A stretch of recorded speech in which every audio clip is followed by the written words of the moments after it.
Bonjour chers amis, c'est Cyril de Lille. Mahomet versus Jésus-Christ. Jésus-Christ versus Mahomet, Mohamed. L'ultime combat. Waouh. Alors évidemment, vous avez compris que le combat, ce n'est pas musulman contre catholique. Hein. C'est pas musulman contre chrétien. Je ne suis pas en train de mettre en place une guerre entre les personnes. Loin de là, au contraire. D'accord? Ce sont des modèles que je présente et que je confronte l'un à l'autre. Donc que la distinction soit claire pour chacun d'entre vous et empêche les commentaires de mauvais augure. Une des principales différences entre le christianisme et l'islam est bien la question du modèle. Jésus pour le chrétien, Mahomet pour le musulman.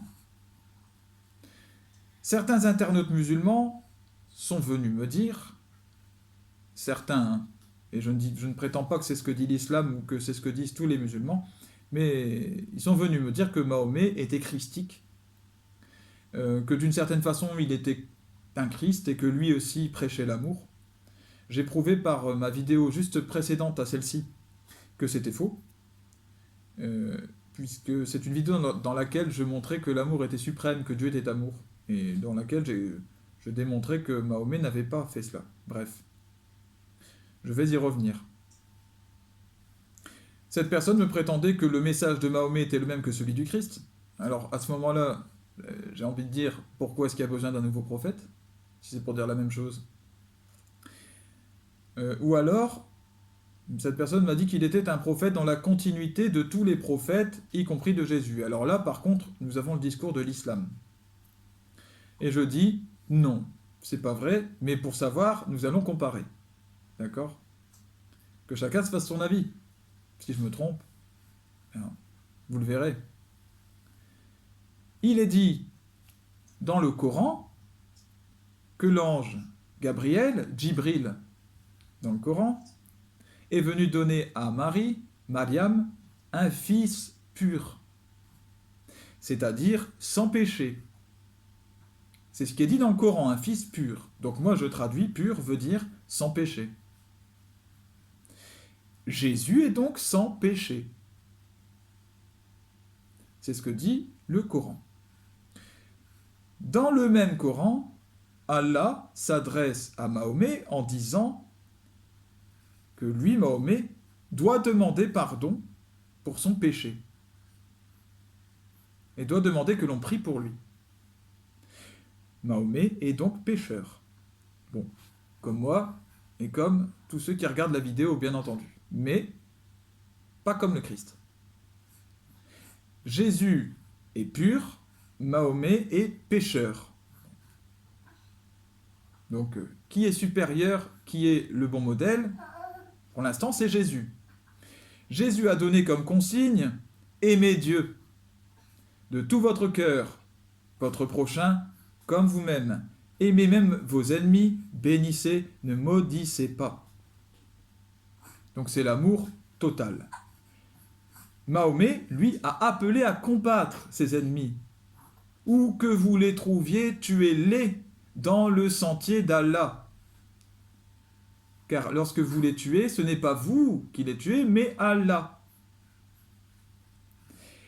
Il a combattu Mahomet lui-même par l'épée, tuant pour faire triompher l'islam. Alors là, on est vraiment au contraire de l'enseignement du Christ. Comment peut-on dire que l'on croit en Mahomet et en Jésus en même temps, sachant qu'ils ont eu des discours inverses sur bien des points, et en particulier celui-là? Comment peut-on dire oui, je crois que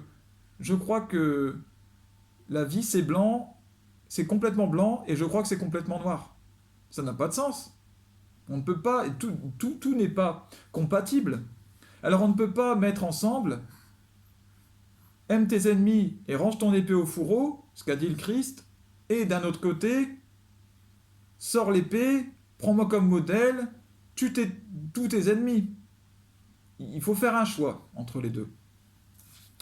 Jésus a montré l'exemple suprême Il ne s'est pas contenté de paroles, hein. Il est dit de lui qu'il c'est un prophète puissant en parole et en acte.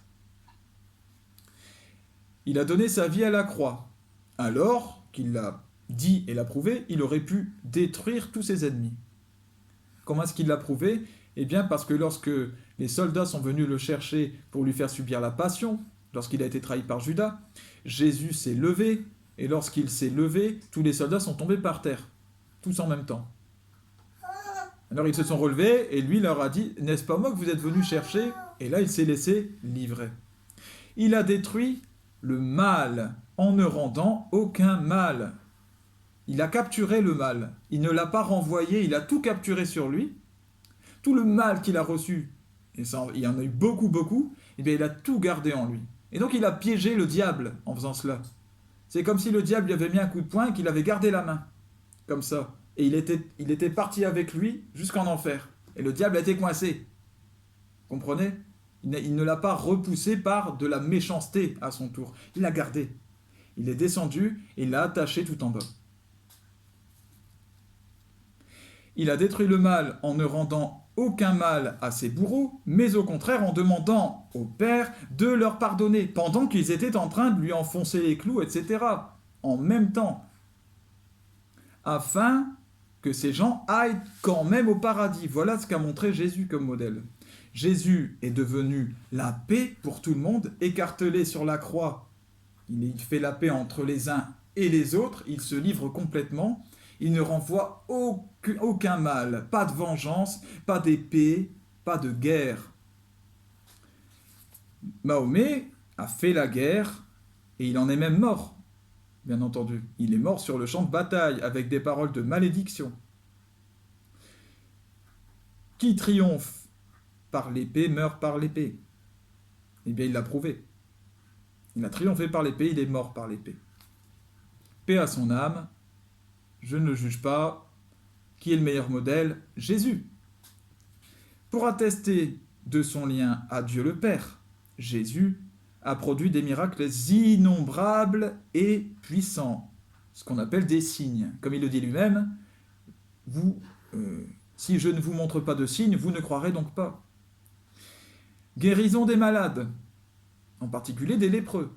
La lèpre était une maladie très grave qui déformait complètement le corps de la personne. C'est pas un rhume, hein. Délivrance des possédés. Multiplication du pain. Voilà, avec 5 pains, il donne à manger à 7000 personnes. Transformation de l'eau en vin. Marche sur l'eau. Transfiguration, lorsqu'il est transfiguré sur le mont Horeb, semble-t-il, eh bien, il y a une apparition d'Élie et de Moïse qui viennent confirmer que Jésus est bel et bien dans la veine de Dieu. Et seulement, ils montrent aussi qu'ils sont une déférence vis-à-vis de lui, c'est-à-dire qu'il leur est supérieur, parce qu'il est la parole incarnée, il est plus qu'un simple prophète. Jésus rend leur capacité aux handicapés. Il relève les boiteux, les paralysés. Il rend la vue aux aveugles. Il ressuscite des morts, jusqu'à son ami Lazare, de façon parfois spectaculaire. Et puis, le miracle suprême, c'est sa propre résurrection. Il se ressuscite lui-même. C'est le signe suprême qui a prouvé, qu'il était bel et bien fils de Dieu, et qui a poussé les uns les autres à la conversion, même des soldats romains qui avaient participé à sa crucifixion. C'est le signe suprême. Mahomet n'a produit aucun signe. Il n'y a rien de comparable. Il n'a en rien attesté d'un lien réel avec Dieu. Je laisse chacun vraiment réfléchir sur ces questions et je demande qu'il y ait de la modération dans les commentaires.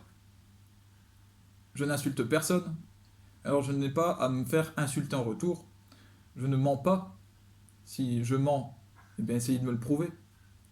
Mais respectueusement. Donc je ne veux pas de mensonges en retour. Je ne calomnie personne. Donc je ne veux pas de calomnie. ni sur moi, ni sur les chrétiens. C'est-à-dire, oui, vous essayez de diviser, vous essayez en fait au fond d'être, vous êtes en fait un méchant, un diable. Je demande que chacun garde ce type de parole au fond de lui parce que ce n'est pas moi que vous salissez, c'est vous-même. Et c'est mon mur. Donc en plus, je vais les retirer, ces commentaires. Ils ne font pas honneur à ceux qui les postent. Voilà. Mahomet n'a produit aucun signe. C'est comme ça. Jésus-Christ continue de produire des signes, scientifiquement attestés, depuis sa mort sur la croix, jusqu'à aujourd'hui, et puis jusqu'à son retour glorieux, la parousie. Dans son Église, il y a des signes. Les miracles eucharistiques, très nombreux, attestés par la science. Attestés par la science. Le pain qui devient de la chair ensanglantée, c'est arrivé plusieurs fois. Tout est noir sur blanc, tout est prouvé. Les corps imputrescibles de saints, des saints qui sont morts et qui ont des corps qui ne pourrissent jamais, qui sont morts parfois au Moyen-Âge. Le corps ne bouge pas, les corps restent souples. Là, le sang parfois continue à circuler. Est-ce que vous imaginez ce que ça veut dire? Le corps reste chaud parfois sur certains. Il est régulièrement ressorti et il est montré comme une relique. En fait, ce que ça prouve, c'est la parole de Jésus qui dit qu'à la fin des temps, nous ressusciterons. Ces gens attendent leur résurrection. Et ils sont dans un tel état de sainteté, et bien que leur chair n'a pas pourri. La bonne odeur aussi, les parfums qui se dégagent de ces corps-là. Celui du Padre Pio, par exemple. Les miracles, il y a des miracles produits par de nombreux saints depuis 2000 ans, qui sont similaires à ceux de Jésus. Il y en a d'autres, il y a d'autres saints qui ont marché sur l'eau. D'autres saints qui ont produit bien les miracles, libéré des possédés, fait marcher des paralysés, etc. Ressuscité des morts même. Je pense à Saint Philippe Néri. Saint Philippe Néri a ressuscité un mort. Il y a donc, je parlais du Padre Pio. Le Padre Pio, à lui tout seul, est un concentré de plein de signes incroyables. Il n'y a pas que lui, il y en a plein. Tous ceux qui avaient le don d'ubiquité, c'est-à-dire de se retrouver à deux endroits en même temps, attestés par des rapports de police. Comment est-ce que vous pouvez me dire que l'Église n'est pas de Dieu si de telles choses arrivent? Il était capable de lire dans les âmes, de vous dire des choses sur vous-même que vous ne disiez à personne. À personne. Il y a les saints qui l'évitaient sur place. Si ce n'est pas Dieu qui donne ça, d'où est-ce que ça vient? Vous croyez qu'on a affaire à des prestidigitateurs qui font des tours de magie, qui se préparent? Ça ne tient pas debout. Donc, il y a les apparitions de Marie, bien entendu, en particulier à Lourdes. Le monde entier se rue à Lourdes. Le monde entier, et des gens de toute religion, de toute croyance. Tous ces miracles approuvent son Église. Dieu approuve cette Église par tous les signes qu'il lui permet d'accomplir. Si cette Église était mensongère, si cette Église qui défend la Trinité, qui défend que Jésus est fils de Dieu, si cette Église était mensongère, est-ce que Dieu lui donnerait ces signes? Est-ce que Dieu permettrait à une Église mensongère de tromper le monde? Bien sûr que non. Alors si tous ces signes sont là, c'est parce que cette Église est véritable. Mahomet, l'islam, ne donne pas ces signes-là. Ne donne pas. Je n'ai pas de mépris contre l'islam, loin de là. Il y a des choses qui sont vraiment respectables, il y a vraiment une idée de Dieu, une volonté de lui plaire. Il y a des hautes idées théologiques parfois, hein, sur pas mal de points. Mais il manque quand même l'amour de Dieu. Et puis le modèle, qui n'est pas seulement un modèle pour nous, qui est le médiateur, la vie même. Voilà, c'est ce qui fait la différence. Que Dieu vous bénisse tous vos proches, bénisse tous les musulmans, et encore une fois, la paix dans les commentaires, la paix entre nous. Je vous aime. À bientôt.